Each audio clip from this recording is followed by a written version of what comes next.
श्री हरि ओम श्री परमात्मने नमः।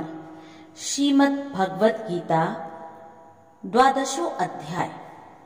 अर्जुन बोले, जो अनन्य प्रेमी भक्तजन पूर्वोक्त प्रकार से निरंतर आपके भजन में लगे रहते हैं,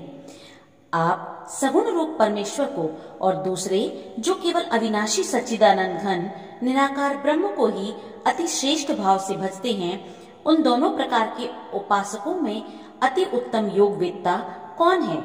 श्री भगवान बोले, मुझ में मन को एकाग्र करके निरंतर मेरे भजन ध्यान में लगे हुए जो भक्तजन अतिशय श्रेष्ठ श्रद्धा से युक्त होकर मुझ सगुण रूप परमेश्वर को भजते हैं,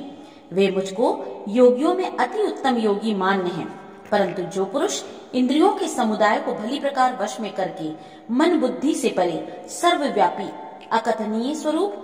वश में करके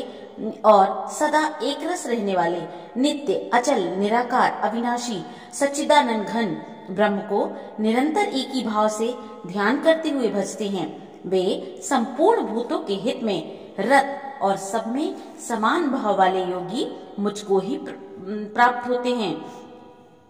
उन सच्चिदानंद घन निराकार ब्रह्म में आसक्त चित्त वाले पुरुषों के साधन में परिश्रम विशेष है, क्योंकि देहाभिमानियों के द्वारा अव्यक्त विषय गति दुख पूर्वक प्राप्त की जाती है। परंतु जो मेरे परायण रहने वाले भक्तजन संपूर्ण कर्मों को मुझ में अर्पण करके मुझ सगुण रूप परमेश्वर को ही अनन्य भक्ति योग से निरंतर चिंतन करते हुए भजते हैं, हे अर्जुन,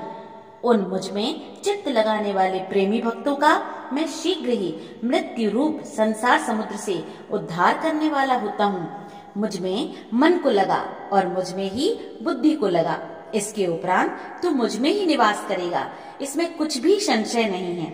यदि तू मन को मुझ में अचल स्थापन करने के लिए समर्थ नहीं है, तो हे अर्जुन, अभ्यास रूप योग के द्वारा मुझको प्राप्त होने के लिए इच्छा कर।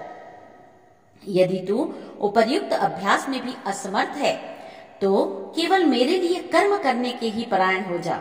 इस प्रकार मेरे निमित्त कर्मों को करता हुआ भी मेरे प्राप्ति रूप सिद्धि को ही प्राप्त होगा। यदि मेरी प्राप्ति रूप योग के आश्रित होकर उपर्युक्त साधन को करने में भी तू असमर्थ है,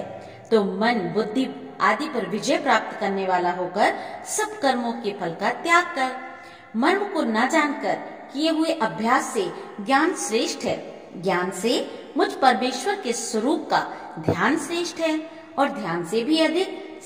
सब कर्मों का फल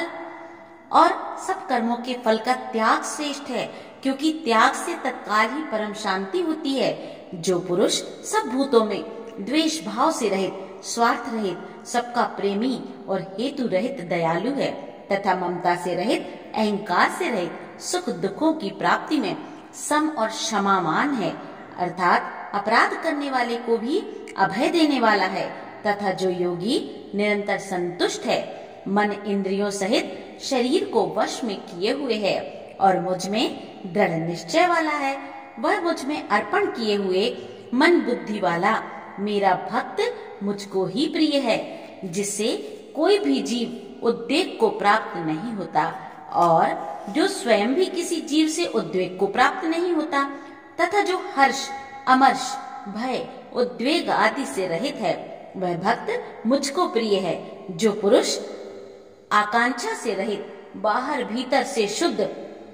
चतुर, पक्षपात से रहित और दुखों से छूटा हुआ है, वह सब आरंभों का त्यागी मेरा भक्त मुझको प्रिय है। जो न कभी हर्षित होता है, न द्वेष करता है, न शोक करता है, न कामना करता है, तथा जो शुभ और अशुभ संपूर्ण कर्मों का त्यागी है, वह भक्ति युक्त पुरुष मुझको ही प्रिय है। जो शत्रु मित्र में मान अपमान में सम है, तथा सर्दी गर्मी सुख दुखादि द्वंद्वों में सम है और आसक्ति से रहित है, जो निंदा स्तुति को समान समझने वाला मननशील और जिस किसी प्रकार से भी शरीर का निर्वाह होने में सदा ही संतुष्ट है और रहने के स्थान में ममता और आसक्ति से रहित है, वह स्थिर बुद्धि भक्तिमान पुरुष मुझको प्रिय है। परंतु जो श्रद्धा युक्त पुरुष मेरे परायण होकर इस ऊपर कहे हुए धर्म में अमृत को निष्काम